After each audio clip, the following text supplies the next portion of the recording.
আল্লাহ রাব্বুল আলামিন বলেন, আহাসিবান নাস আইয়ুতরাকু আইয়াকুলু আমান্না ওয়া হুম লা ইফতানুন। মানুষের ধারণা ঈমান এনেছি আর আমি তাকে এমনি এমনি ছেড়ে দেব না, অবশ্যই পরীক্ষা করা হবে। যেমন করে পরীক্ষা ইতিপূর্বে অনেকের করা হয়েছিল। আশাদ্দুন নাসি বালাউল আম্বিয়া সুম্মাল আমসাল ফাল আমসাল। এই পৃথিবীতে সবচেয়ে বড় বালা মুসিবতের সম্মুখীন হয়েছেন হলো আম্বিয়া কেরাম। বালা মুসিবতের পিরামিড তারা অতিক্রম করেছেন। এত বালা মুসিবত এসেছে তাদের জীবনে, সমস্ত বালা মুসিবতকে তারা ডিঙ্গিয়ে সমস্ত কিছুকে তারা ওভারকাম করে আল্লাহ সাহায্য চেয়েছেন, সাহায্য করেছেন তিনি আমারকে। আল্লাহ সাহায্য করেছেন। আমরা ঈমানটাকে কি ঠিক রাখবো, ইবাদত কবুলের জন্য উপযুক্ত হয়ে যাব, মুনাফিকি বাদ দেব। জোরে বলেন ইনশাআল্লাহ। মুনাফিকি হলো ইবাদত কবুলের সবচেয়ে বড় অন্তরায়। ইবাদত কবুলের 10টা অন্তরায় আছে। এক নম্বর হলো মুনাফিকি, অর্থাৎ মুখে এক অন্তরে আরেক। এরকম লোক আছে না নাই বলেন তো? মনে হয় এই চৌমাসের এলাকার এইদিকে লোক এরকম না, মুখে একরকম অন্তর আরেক রকম, এরকম লোক পাওয়া যায়? এগুলো আছে আছে। সামনে পেলে বলে ভাই আপনার মতো লোকই হয় না, আবার একটু আড়াল হলে বলে হারামজাদা। এরকম আছে না? বলেন তো এগুলোর পরিচয় কি বলেন তো? কথা বললে মিথ্যা কথা বলে, ওয়াদা ভঙ্গ করে, বাজে কথা বলে, মুখ থেকে বেফাস কথা বলে, ব্যক্তিত্বহীন মানুষ। এগুলো হচ্ছে মুনাফিকের লক্ষণ। কিসের লক্ষণ বলেন তো? মুনাফিকের লক্ষণ। তাদের দোয়া কবুল হবে না। নাম্বার 2, নামাজে অলসতা যারা দেখাবে তাদের দোয়া কবুল হবে না। ফাওয়াইলুল লিল মুসাল্লিন। আল্লাহ তাদের ওই সমস্ত মুসল্লিদের ধ্বংস চেয়েছেন যারা অলসতা করে নামাজ পড়বে, লোক দেখানো নামাজ পড়বে। সামনে নির্বাচন আসতেছে, দেখবেন লোক দেখানো কিছু ইলেকশনিক মুসল্লি আসবে, পাঞ্জাবি পড়বে, খদ্দরের মসমসা লুঙ্গি পড়বে, মাথার টুপি একখান সুন্দর লাগাবে, খোসা খোসা দাড়ি আনবে, ঘাড়ে একখান রুমাল দেবে, মাঝে মাঝে জায়নামাজ নিয়ে যাবে, আসরের নামাজ একদিনে 5 বার পড়বে। এরকম সিজনাল কিছু ইলেকশনিক মুসল্লি আছে না নাই? বলছি ইলেকশনিক মুসল্লি। কি মুসল্লি? ইলেকশনের মুসল্লি। আল্লাহ পাক তাদের দোয়া কবুল করবেন না। নাম্বার 3 হলো আল্লাহ নবীর চরম অবাধ্যতা যারা করবে তাদের কোনো দোয়া কবুল হবে না, ইবাদত কবুল হবে না। ওয়া মাইয়াসিল্লাহা ওয়া রাসূলাহু ওয়া ইয়াতাআদ্দা হুদুদাহু ইউদখিলহু নারান খালিদান ফিহা ওয়া লাহু আযাবুম মুহিন। জোরে বলুন আল্লাহু আকবার। আমার বন্ধুগণ, আনুগত্য কাকে বলে? একজন সাহাবীর কথা বলি, শেষ করে দেব আমি। সেই সাহাবীর নাম হলো আব্দুর রহমান ইবনে আওফ রাদিয়াল্লাহু তাআলা আনহু। টকবগে যুবক, নতুন পরিবার, সন্তানাদিও আছে, বউ পরিবার সব মক্কায়। যখন শুনতে পেলেন রাতে রাতে আমার নবী হিজরত করে মদিনায় চলে গেছেন, আব্দুর রহমান শুনতে পেলেন। উনি ছিলেন মিলিয়নার সাহাবী, মিলিয়ন টাকার মালিক ছিলেন, বড় একজন ব্যবসায়ী ছিলেন, এক্সপোর্টার ইম্পোর্টার ছিলেন মক্কার। আশারে মুবাশশিরের একজন সাহাবী আব্দুর রহমান ইবনে আওফ ঘুম থেকে উঠি যখন দেখলেন রাসূল নাই, ব্যবসা ছেড়ে দিলেন, বউ বাচ্চা সব রেখে খালি হাতে মদিনা চলে গেলেন। মদিনা যাওয়ার পর রাসূলের সঙ্গে মিলিত হলেন। আমার নবীজির মদিনা যেতে মোটামুটি 8-10 দিন সময় লেগেছিল। মদিনায় যাওয়ার পর আর রাসূল সবার আগে দেখতে পান আব্দুর রহমান সামনে বসে আছে তিমের মতো। রাসূল বলেন, আব্দুর রহমান, এত কষ্ট করে আসছো তুমি, সব ফিরে আসছো, তোমার কি আফসোস হয় না? উনি বলছেন, হুজুর সব ছাড়লেও আমি আপনাকে ছাড়তে পারবো না। জোরে বলো সুবহানাল্লাহ। আমার ব্যবসা চলে গেছে, বউ বাচ্চা চলে গেছে, আপনাকে পেয়েছি আমি, খুব খুশি আমি। রাসূল বলেন, আব্দুল্লাহ তোমার বাড়ি, আব্দুর রহমান তোমার বাড়িতে আবু জেহেল দখল করে নিয়েছে। আব্দুর রহমান মুস্কান হেসে বলছে, ইয়া রাসূলুল্লাহ, আবু জেহেল দখল করেছে আমার বাড়ি, আর আমি দখল করতে চাই জান্নাতের বাড়ি। সুবহানাল্লাহ। খুব খুশি হচ্ছেন রাসূল। এবার বলছেন, আব্দুর রহমান দিকে কি করা যায় তোমার জন্য? এক আনসার সাহাবীকে ডাক দিয়ে বলছেন, আনসার সাহাবী এদিকে আসো, আমার অত্যন্ত কাছের সাহাবী আব্দুর রহমান, এর জন্য কিছু করতে পারো নাকি দেখো তো। যখন বলা হলো, সঙ্গে সঙ্গে সাহাবী, আনসার কাকে বলে? সাহায্য করে এমন ব্যক্তিকে আনসার বলা হয়। এতটা খুশি হলেন, ঘোড়ার পিঠে উঠায় নিয়ে তাকে নিয়ে চললেন। দুটো খেজুর বাগান দেখালেন, সবচেয়ে বড় দুটো খেজুর বাগান দেখায় বলছেন, ভাই আল্লাহ পাক আমাকে দুটো খেজুর বাগান দিয়েছেন, আপনার যেটা পছন্দ হয় সেই বাগানটা আমি এই মুহূর্তে আপনার নামে দলিল করে দেব। আব্দুর রহমানের কথা শুনে আনসার সাহাবীর কথা শুনে ইসলাম বলছেন, ও আমার আনসার ভাই, তুমি আর কি দিতে চাও বলো। এবার বলছে, এই মদিনার কোন মেয়ের বাবা তার মেয়েকে তোমার সঙ্গে বিয়ে দেবে না, কারণ তোমার ঘর নাই, বাড়ি নাই, টাকা নাই, পয়সা নাই, কিন্তু তুমি তো যুবক মানুষ, বিয়ের প্রয়োজন আছে। অতএব আমার দুইটা বউ আল্লাহ পাক আমাকে দান করেছেন, যে কোনো একটা বউ তালাক দেব, আমার বউকে তুমি তোমার বউ বানায় নিবা। কি আন্তরিকতা, কি মোহাব্বত তাদের মাঝে ছিল। মুহাজির আনসার কি পরিমাণ মোহাব্বত তাদের মাঝে ছিল। আমার নবীজির এই প্রিয় সাহাবী বলছেন, ভাই আনসার, তোমার জন্য বউ তালাকও লাগবে না, আমাকে আমার জন্য খেজুর বাগান আমাকে দলিল করে লিখে দিতে হবে না। আমি খুব খুশি হয়েছি। দেখো তো একটা বাজার দেখায় দাও, আমি ছোট্ট একটা ব্যবসা করতে চাই। বাজার দেখায় দেওয়া হলো। বাজারে ছোট্ট ব্যবসা করে করে কয়েক রাতে সোনা কামাই করলেন, ছোট্ট ব্যবসা শুরু করলেন। বিয়ের প্রয়োজন হলো। যৌবন আছে যার, বিয়ের দরকার আছে না নাই বলেন? আসতে দরকার আছে না নাই? ঈমান রক্ষার জন্য কি দরকার? বিয়ে না জেনা? বলেন, বিয়ে না জেনা? সমাজে কোনটা চালু করা দরকার? আর আজকের সমাজে কি চালু করতে চায় ওরা? জেনা চালু করতে চায়। অশ্লীল নাটক, সিনেমার মূল উদ্দেশ্যই হচ্ছে জেনা, ব্যভিচার বাড়ায় দেওয়া, বেশ্যাবৃত্তির লাইসেন্স বাড়ায় দেওয়া, মানে জেনার সমাজ গড়ে তোলা। আমরা ওই সমস্ত লাইসেন্স আর দেখতে চাই না বাংলার জমিনে। আমার দেশ মুসলিম দেশ, যে দেশে মদের আইন পাশ হয়, সুদের আইন পাশ হয়, জেনার আইন পাশ হয়। যেরকম নাউজুবিল্লাহ। সম্মানিত ভাইয়েরা, সেই সাহাবী করলেন কি, মেয়ে দেখতে গেলেন, মেয়ে পছন্দ হলো, বিয়ে শাদী করলো। বিয়ে শাদী করে বউটাকে রানী বানায় বাড়িতে নিয়ে আসলে। মরনা দিয়েছেন কয়েক রাতে সোনা। 3-4 দিন পর আমার নবীর কাছে গেছেন, নতুন পাঞ্জাবি, নতুন পোশাক আর সুঘ্রাণ পরে রাসূলের সামনে দাঁড়াইছে। আমার নবীজি মাথা থেকে পা পর্যন্ত দেখতেছেন আর বলছেন, আব্দুর রহমান, তোমার চেহারার মধ্যে কেমন যেন একটা রূপ লাবণ্য দেখতে পাচ্ছি, মনে হয় তুমি কিছু ঘটাইছো, তুমি কিছু করছো নাকি?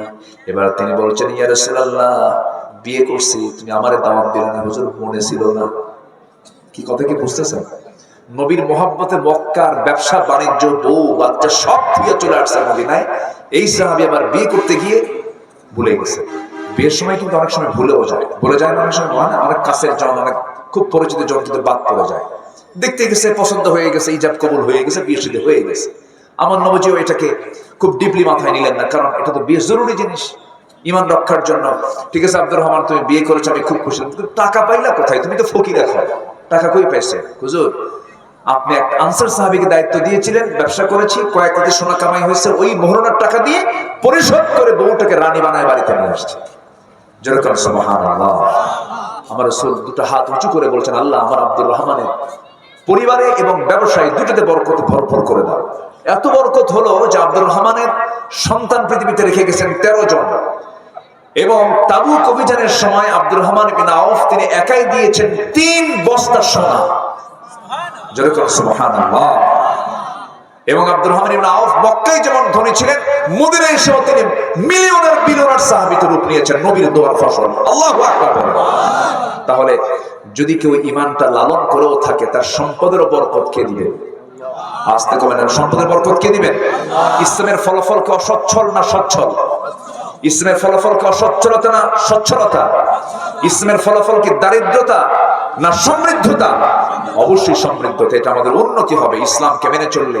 এই দেশ যদি ইসলাম দিয়ে চলে, আগামী 10 বছরও যদি ইসলামকে, যদি এই দেশ পরিচালনার জন্য যদি ইসলামকে আপনারা নির্বাচিত করেন, ইসলামকে চুজ করেন, আগামী 10 বছরে বাংলাদেশ 54 বছরে যা এগিয়েছিল, 10 বছরে তার চাইতে ডাবল এগিয়ে যাবে ইনশাআল্লাহ। আল্লাহ পাক জাতিকে বোঝার তৌফিক দান করুন, জাতিকে কোরআনওয়ালা বানান, জাতিকে দ্বীনওয়ালা বানান, জাতিকে দ্বীন বোঝার তৌফিক দিয়ে দেন।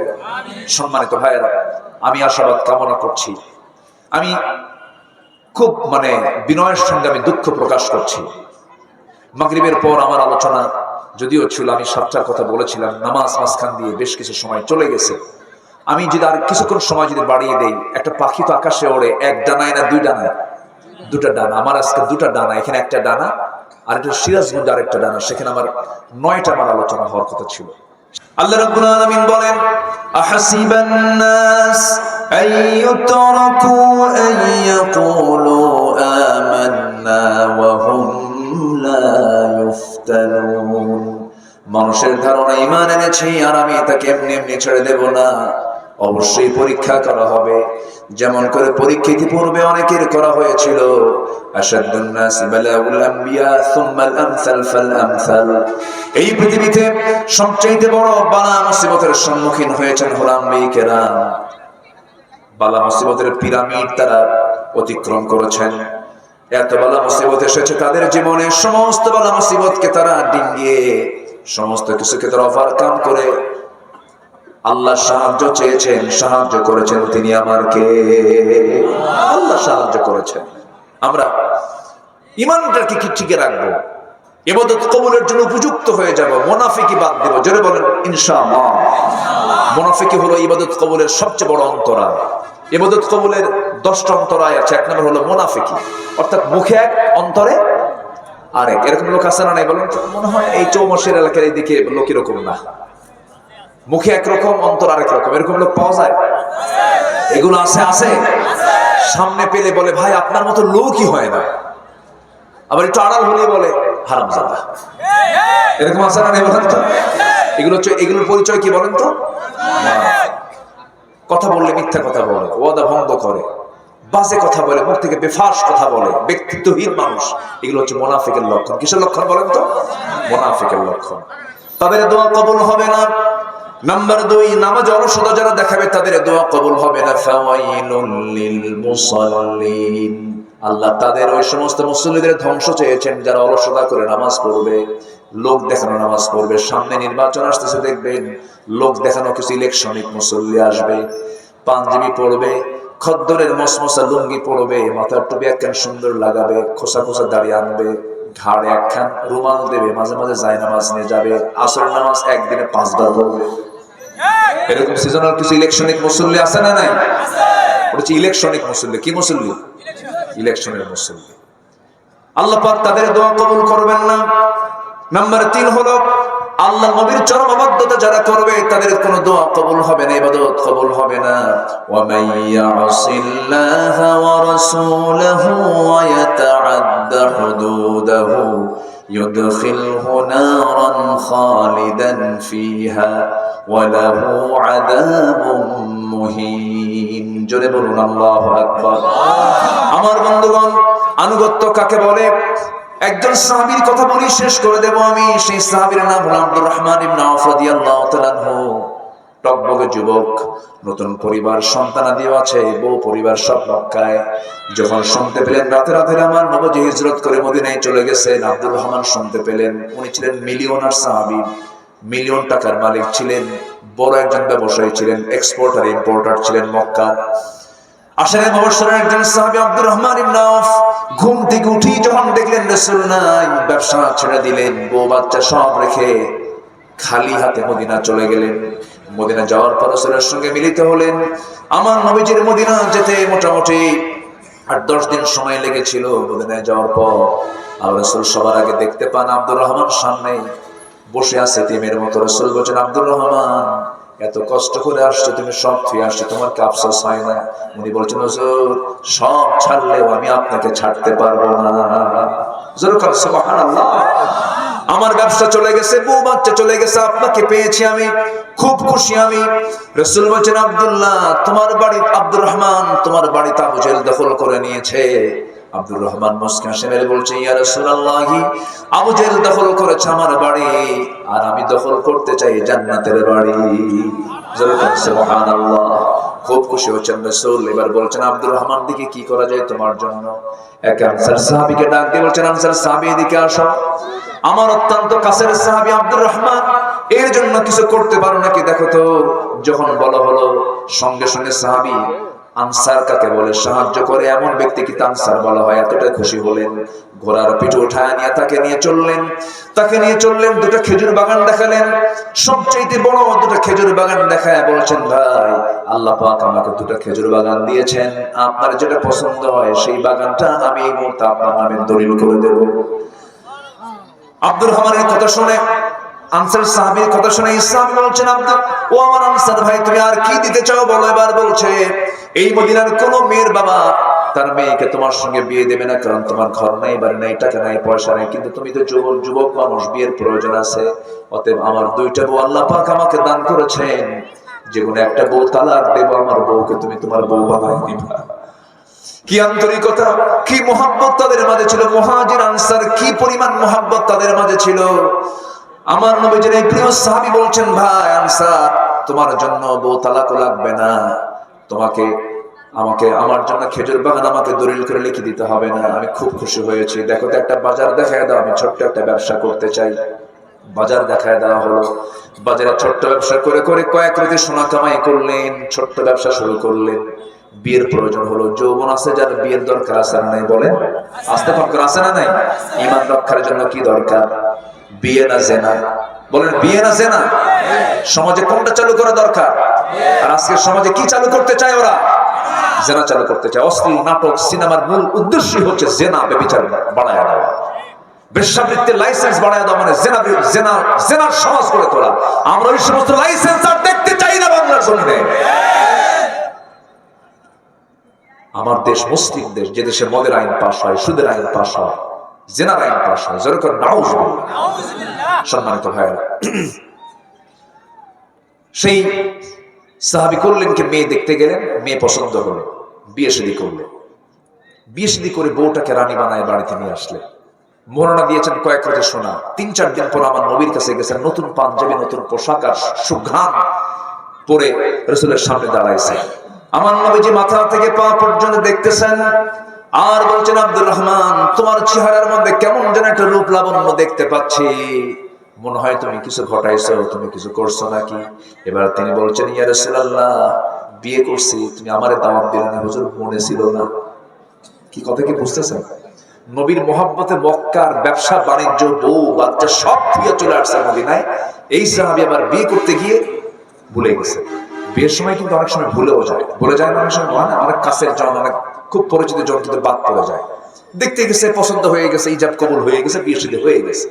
আমার নবীজিও এটাকে খুব ডিপলি মাথায় নিলেন না, কারণ এটা তো বিয়ে জরুরি জিনিস ঈমান রক্ষার জন্য। ঠিক আছে আব্দুর রহমান, তুমি বিয়ে করেছো, আমি খুব খুশি, কিন্তু টাকা পাইলা কোথায়? তুমি তো ফকির, এখন টাকা কই পাইছে? হুজুর, আপনি একটা আনসার সাহাবীকে দায়িত্ব দিয়েছিলেন, ব্যবসা করেছি, কয়েক কোটি সোনা কামাই হয়েছে, ওই মোহরানার টাকা দিয়ে পরিশোধ করে বউটাকে রানী বানায় বাড়িতে নিয়ে আসছে। যেরকম সুবহানাল্লাহ।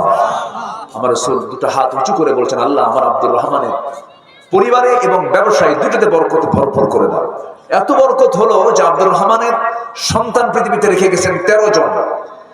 এবং তাবুক অভিযানের সময় আব্দুর রহমান বিন আউফ তিনি একাই দিয়েছেন 3 বস্তা সোনা। যেরকম সুবহানাল্লাহ। এবং আব্দুর রহমান ইবনে আউফ মক্কায় যেমন ধনী ছিলেন, মদিনায় এসেও তিনি মিলিয়নের বিলিয়নার সাহাবীতে রূপ নিয়েছেন, নবীর দোয়ার ফসল। আল্লাহু আকবার। তাহলে যদি কেউ ঈমানটা লালন করেও থাকে, তার সম্পদেরও বরকত কে দিবেন? আস্তে কমেন, সম্পদের বরকত কে দিবেন? ইসলামের ফলাফল কি অসচ্ছল না সচ্ছল? ইসলামের ফলাফল কি অসচ্ছলতা না সচ্ছলতা? ইসলামের ফলাফল কি দারিদ্রতা না সমৃদ্ধতা? অবশ্যই সমৃদ্ধতা। এটা আমাদের উন্নতি হবে ইসলামকে মেনে চললে। এই দেশ যদি ইসলাম দিয়ে চলে, আগামী 10 বছরও যদি ইসলামকে, যদি এই দেশ পরিচালনার জন্য যদি ইসলামকে আপনারা নির্বাচিত করেন, ইসলামকে চুজ করেন, আগামী 10 বছরে বাংলাদেশ 54 বছরে যা এগিয়ে ছিল, 10 বছরে তার চাইতে ডাবল এগিয়ে যাবে ইনশাআল্লাহ। আল্লাহ পাক জাতিকে বোঝার তৌফিক দান করুন, জাতিকে কোরআনওয়ালা বানান, জাতিকে দ্বীনওয়ালা বানান, জাতিকে দ্বীন বোঝার তৌফিক দিয়ে দেন। সম্মানিত ভাইয়েরা, আমি আশাবাদ কামনা করছি। আমি খুব বিনয়ের সঙ্গে আমি দুঃখ প্রকাশ করছি। মাগরিবের পর আমার আলোচনা যদিও ছিল, আমি 7টার কথা বলেছিলাম, নামাজ মাঝখান দিয়ে বেশ কিছু সময় চলে গেছে। আমি যদি আর কিছুক্ষণ সময় যদি বাড়িয়ে দেই, একটা পাখি তো আকাশে ওড়ে, এক ডানায় না 2 ডানায়? 2টা ডানা। আমার আজকে 2টা ডানা, এখানে একটা ডানা, আর একটা সিরাজগঞ্জ আরেকটা ডানা, সেখানে আমার 9টা আমার আলোচনা হওয়ার কথা ছিল। আল্লাহ রাব্বুল আলামিন বলেন, আহাসিবান নাস আইয়ুতরাকু আইয়াকুলু আমান্না ওয়া হুম লা ইফতানুন। মানুষের ধারণা ঈমান এনেছি আর আমি তাকে এমনি এমনি ছেড়ে দেব না, অবশ্যই পরীক্ষা করা হবে। যেমন করে পরীক্ষা ইতিপূর্বে অনেকের করা হয়েছিল। আশাদ্দুন নাস বালাউল আম্বিয়া সুম্মাল আমসাল ফাল আমসাল। এই পৃথিবীতে সবচেয়ে বড় বালা মুসিবতের সম্মুখীন হয়েছেন হলো আম্বিয়া কেরাম। বালা মুসিবতের পিরামিড তারা অতিক্রম করেছেন। এত বালা মুসিবত এসেছে তাদের জীবনে, সমস্ত বালা মুসিবতকে তারা ডিঙ্গিয়ে সমস্ত কিছুকে তারা ওভারকাম করে আল্লাহ সাহায্য চেয়েছেন, সাহায্য করেছেন তিনি আমারকে। আল্লাহ সাহায্য করেছেন। আমরা ইমানটাকে কি টিকে রাখবো, ইবাদত কবুলের জন্য উপযুক্ত হয়ে যাব, মুনাফিকি বাদ দেব। জোরে বলেন ইনশাআল্লাহ। মুনাফিকি হলো ইবাদত কবুলের সবচেয়ে বড় অন্তরায়। ইবাদত কবুলের 10টা অন্তরায় আছে। এক নম্বর হলো মুনাফিকি, অর্থাৎ মুখে এক অন্তরে আরেক। এরকম লোক আছে না নাই বলেন তো? মনে হয় এই চৌমাসের এলাকার এইদিকে লোক এরকম না, মুখে একরকম অন্তর আরেক রকম, এরকম লোক পাওয়া যায়? এগুলো আছে আছে। সামনে পেলে বলে ভাই আপনার মতো লোকই হয় না, আবার একটু আড়াল হলে বলে হারামজাদা। এরকম আছে না বলেন তো? এগুলোর পরিচয় কি বলেন তো? কথা বললে মিথ্যা কথা বলে, ওয়াদা ভঙ্গ করে, বাজে কথা বলে, মুখ থেকে বেফাস কথা বলে, ব্যক্তিত্বহীন মানুষ। এগুলো হচ্ছে মুনাফিকের লক্ষণ। কিসের লক্ষণ বলেন তো? মুনাফিকের লক্ষণ। তাদের দোয়া কবুল হবে না। নাম্বার 2, নামাজে অলসতা যারা দেখাবে তাদের দোয়া কবুল হবে না। ফাওয়াইলুল লিল মুসাল্লিন, আল্লাহ তাদের ওই সমস্ত মুসল্লিদের ধ্বংস চেয়েছেন যারা অলসতা করে নামাজ পড়বে, লোক দেখানো নামাজ পড়বে। সামনে নির্বাচন আসতেছে, দেখবেন লোক দেখানো কিছু ইলেকশনিক মুসল্লি আসবে, পাঞ্জাবি পড়বে, খদ্দরের মসমসা লুঙ্গি পড়বে, মাথার টুপি একখান সুন্দর লাগাবে, খোসা খোসা দাড়ি আনবে, ঘাড়ে একখান রুমাল দেবে, মাঝে মাঝে জায়নামাজ নিয়ে যাবে, আসর নামাজ একদিনে 5 বার পড়বে। এরকম সিজনাল কিছু ইলেকশনিক মুসল্লি আছে না নাই? বলছি ইলেকশনিক মুসল্লি। কি মুসল্লি? ইলেকশনের মুসল্লি। আল্লাহ পাক তাদের দোয়া কবুল করবেন না। নাম্বার 3 হলো আল্লাহ নবীর চরম অবাধ্যতা যারা করবে তাদের কোনো দোয়া কবুল হবে না, ইবাদত কবুল হবে না। ওয়া মান ইয়াসিল্লাহা ওয়া রাসূলাহু ওয়া ইয়াতাআদ্দা হুদুদাহু ইউদখিলহু নারান খালিদান ফিহা ওয়া লাহু আযাবুম মুহিন। জোরে বলুন আল্লাহু আকবার। আমার বন্ধুগণ, আনুগত্য কাকে বলে? একজন সাহাবীর কথা বলি, শেষ করে দেব আমি। সেই সাহাবীর নাম হলো আব্দুর রহমান ইবনে আওফ রাদিয়াল্লাহু তাআলা আনহু। টকবগে যুবক, নতুন পরিবার, সন্তানাদিও আছে, বউ পরিবার সব মক্কায়। যখন শুনতে পেলেন রাতে রাতে আমার নবী হিজরত করে মদিনায় চলে গেছেন, আব্দুর রহমান শুনতে পেলেন। উনি ছিলেন মিলিয়নার সাহাবী, মিলিয়ন টাকার মালিক ছিলেন, বড় একজন ব্যবসায়ী ছিলেন, এক্সপোর্টার ইম্পোর্টার ছিলেন মক্কার। আশারে মুবাশশিরের একজন সাহাবী আব্দুর রহমান ইবনে আওফ ঘুম থেকে উঠি যখন দেখলেন রাসূল নাই, ব্যবসা ছেড়ে দিলেন, বউ বাচ্চা সব রেখে খালি হাতে মদিনা চলে গেলেন। মদিনা যাওয়ার পর রাসূলের সঙ্গে মিলিত হলেন। আমার নবীজির মদিনা যেতে মোটামুটি 8-10 দিন সময় লেগেছিল। মদিনায় যাওয়ার পর আর রাসূল সবার আগে দেখতে পান আব্দুর রহমান সামনে বসে আছে টিমের মতো। রাসূল বলেন, আব্দুর রহমান, এত কষ্ট করে আসছো তুমি, সব ফিরে আসছো, তোমার কি আফসোস হয় না? উনি বলছেন, হুজুর সব ছাড়লেও আমি আপনাকে ছাড়তে পারবো না। জোরে বলেন সুবহানাল্লাহ। আমার ব্যবসা চলে গেছে, বউ বাচ্চা চলে গেছে, আপনাকে পেয়েছি আমি, খুব খুশি আমি। রাসূল বলেন, আব্দুল্লাহ তোমার বাড়ি, আব্দুর রহমান তোমার বাড়িতে আবু জেহেল দখল করে নিয়েছে। আব্দুর রহমান মুসকিন হেসে বলছে, ইয়া রাসূলুল্লাহ, আবু জেহেল দখল করেছে আমার বাড়ি, আর আমি দখল করতে চাই জান্নাতের বাড়ি। সুবহানাল্লাহ। খুব খুশি হচ্ছেন রাসূল। এবার বলছেন, আব্দুর রহমান দিকে কি করা যায় তোমার জন্য? এক আনসার সাহাবীকে ডাক দিয়ে বলছেন, আনসার সাহাবী এদিকে আসো, আমার অত্যন্ত কাছের সাহাবী আব্দুর রহমান, এর জন্য কিছু করতে পারো নাকি দেখো তো। যখন বলা হলো, সঙ্গে সঙ্গে সাহাবী, আনসার কাকে বলে? সাহায্য করে এমন ব্যক্তিকে আনসার বলা হয়। এতটা খুশি হলেন, ঘোড়ার পিঠে উঠায় নিয়ে তাকে নিয়ে চললেন। দুটো খেজুর বাগান দেখালেন, সবচেয়ে বড় দুটো খেজুর বাগান দেখায় বলছেন, ভাই আল্লাহ পাক আমাকে দুটো খেজুর বাগান দিয়েছেন, আপনার যেটা পছন্দ হয় সেই বাগানটা আমি এই মুহূর্তে আপনার নামে দলিল করে দেব। আব্দুর রহমানের কথা শুনে, আনসার সাহাবীর কথা শুনে ইসলাম বলছেন, ও আমার আনসার ভাই, তুমি আর কি দিতে চাও বলো। এবার বলছে, এই মদিনার কোন মেয়ের বাবা তার মেয়েকে তোমার সঙ্গে বিয়ে দেবে না, কারণ তোমার ঘর নাই, বাড়ি নাই, টাকা নাই, পয়সা নাই, কিন্তু তুমি তো যুবক মানুষ, বিয়ের প্রয়োজন আছে। অতএব আমার 2টা বউ আল্লাহ পাক আমাকে দান করেছেন, যে কোনো একটা বউ তালাক দেব, আমার বউকে তুমি তোমার বউ বানাই দিবা। কি আন্তরিকতা, কি মোহাব্বত তাদের মাঝে ছিল। মুহাজির আনসার কি পরিমাণ মোহাব্বত তাদের মাঝে ছিল। আমার নবীজির এই প্রিয় সাহাবী বলছেন, ভাই আনসার, তোমার জন্য বউ তালাক লাগবে না, তোমাকে আমাকে আমার জন্য খেজুর বাগান আমাকে দলিল করে লিখে দিতে হবে না, আমি খুব খুশি হয়েছি। দেখো তো একটা বাজার দেখায় দাও, আমি ছোট্ট একটা ব্যবসা করতে চাই। বাজার দেখায় দেওয়া হলো। বাজারে ছোট্ট ব্যবসা করে করে কয়েক রাতে সোনা কামাই করলেন, ছোট্ট ব্যবসা শুরু করলেন। বিয়ের প্রয়োজন হলো, যৌবন আছে যার বিয়ের দরকার আছে না নাই বলেন? আসতে দরকার আছে না নাই? ঈমান রক্ষার জন্য কি দরকার? বিয়ে না জেনা? বলেন বিয়ে না জেনা? সমাজে কোনটা চালু করা দরকার? আর আজকের সমাজে কি চালু করতে চায় ওরা? জেনা চালু করতে চায়। অশ্লীল নাটক সিনেমার মূল উদ্দেশ্যই হচ্ছে জেনা, ব্যভিচার বাড়ায় দেওয়া। বেশ্যাবৃত্তির লাইসেন্স বাড়ায় দেওয়া মানে জেনার সমাজ গড়ে তোলা। আমরা ওই সমস্ত লাইসেন্স আর দেখতে চাই না বাংলার জমিনে।